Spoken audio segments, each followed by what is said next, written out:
Hello everyone. आज हम बात करेंगे सुप्रीम कोर्ट के एक रिसेंट जजमेंट के बारे में एनवायरनमेंट से जो कि रिलेटेड है। और सुन लो, कहीं ना कहीं हो सकता है आपके काम आए।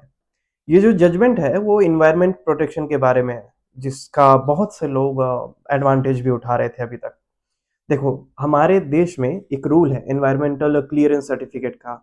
अगर किसी को भी कोई भी बड़ा प्रोजेक्ट हो या फैक्ट्री हो या रियल एस्टेट हो या माइनिंग से रिलेटेड कोई भी काम हो, तो उन्हें सबसे पहले मिनिस्ट्री ऑफ एनवायरनमेंट या स्टेट एनवायरनमेंट अथॉरिटी से उस प्रोजेक्ट पे वर्क करने के लिए, उस प्रोजेक्ट को स्टार्ट करने के लिए एक ईसीसी की रिक्वायरमेंट होती है, that is environmental clearance certificate.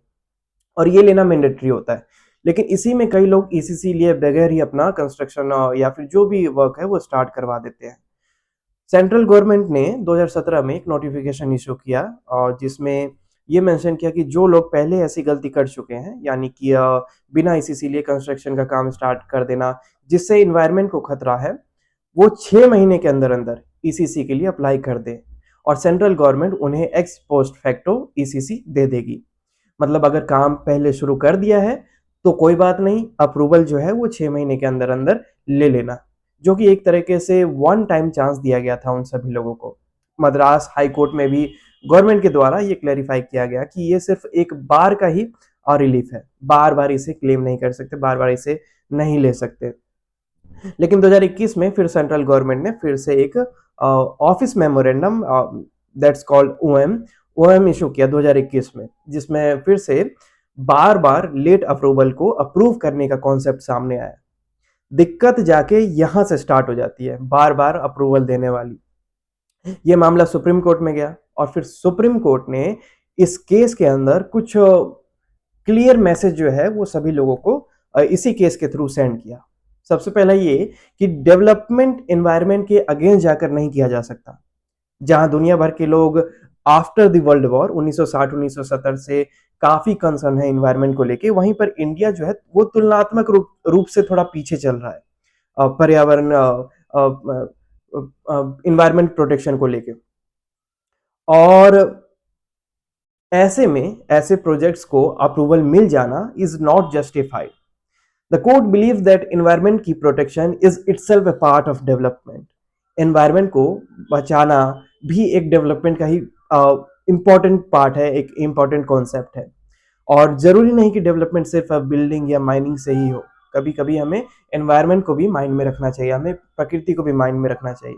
और जो लोग जानबूझकर ये रूल तोड़ते हैं, बाद में उन्हें अप्रूवल मिल जाएगा, उनके लिए गवर्नमेंट बाद में रेगुलराइजेशन का शॉर्टकट नहीं दे सकती उन लोगों को। कोर्ट ने यह भी माना कि गवर्नमेंट द्वारा 2017 वाला नोटिफिकेशन और 2021 का जो ओएम, वो दोनों ही इलीगल, आर्बिट्रेरी और अनकॉन्स्टिट्यूशनल है। ये आर्टिकल 14 और 21 को वायलेट करता है, और ईआईए नोटिफिकेशन 2017 के स्पिरिट के भी अगेंस्ट जाता है।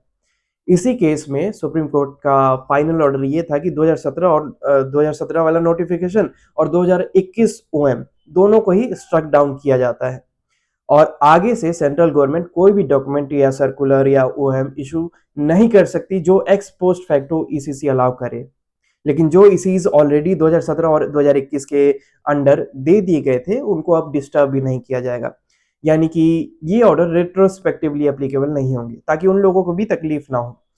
तो सिंपल शब्दों में इसका ये मतलब हुआ कि आगे से कोई भी प्रोजेक्ट बिना इन्वायरमेंटल क्लियरेंस सर्टिफिकेट लिए बगैर स्टार्ट नहीं कर सकेगा, नहीं होगा। और बाद में तो अप्रूवल मिल ही जाएगा, बाद में तो अप्रूवल ले ही लेंगे। इस कॉन्सेप्ट को भी अब और एंटरटेन नहीं किया जाएगा। ये जजमेंट डायरेक्टली इन्वायरमेंट को प्रोटेक्ट करता है और क्लियर वार्निंग देता है कि डेवलपमेंट करो, आप डेवलपमेंट करना चाहते हो तो करो, लेकिन आर्टिकल 14, आर्टिकल 21 के कंधे पे चढ़कर ऐसी डेवलपमेंट मत करो। ऐसा डेवलपमेंट मत करो कि इंफ्रास्ट्रक्चर बन जाए और इंसान ही ना रहे। तो एक बैलेंस जो है सब्सटेंशियल डेवलपमेंट में और इन्वायरमेंटल प्रोटेक्शन में, वो होना चाहिए। तो फिलहाल के लिए इस केस में इतना ही। बाकी दूसरा केस डिस्कस करेंगे दूसरी वीडियो में। अब till then have a good time, bye bye, thank you.